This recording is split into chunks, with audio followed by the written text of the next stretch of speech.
Gaya ng sabi ko sa unang video na nakita nyo, yung nagpag-drawing ko sa baba is tatapusin ko siya bukas.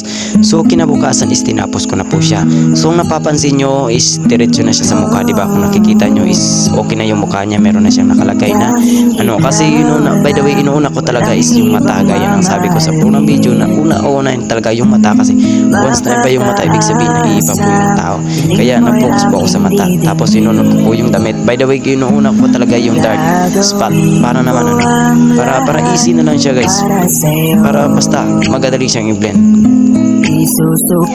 At kung napapansin mo sa video is video fast forward ko po siya, pinapas forward po siya is para hindi naman kayo mapangot sa panonood, kasi alam ko naman hindi kayo interesado sa photo-drawing at alam ko naman na pinipilit nyo lang, char. Pero maraming salamat din sa panonood. Naway sana na-enjoy kayo. So dito guys, pagtapos ng aming meeting is agad ko na siyang binalikan, kasi alam ko naman na babalikan niya din ako sa holiday, char. Binalikan ko agad siya guys, kasi nga madali po ako na matapos to bago dumating yung linggo, kaya kailangan ko siyang tapusin bago dumating yung linggo.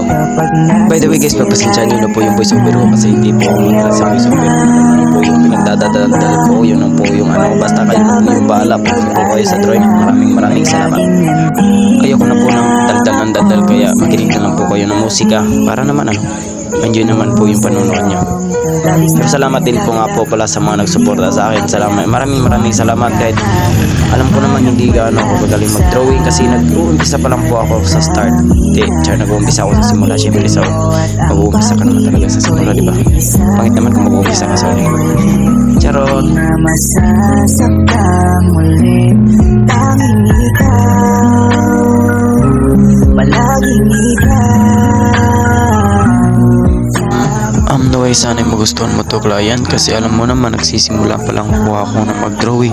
Hindi po ko, kahit ako sasabihin ko talaga sa sarili ko na kulang pa, kailangan pa need practice, alam ko naman po yun. Pero naway sana'y magustuhan niyo pa din po to, at naway sana'y tatanggapin niya po to. At by the way guys, salamat nga po pala sa pagsuporta, kahit alam niyo naman hindi ako kasing galing mag-drawing.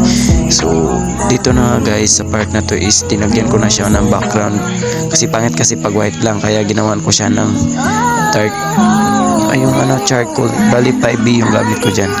So ito na po yung result. Yan po, at maraming salamat. Naway magpanoorin nyo naman po ang aking next vlog. Thank you.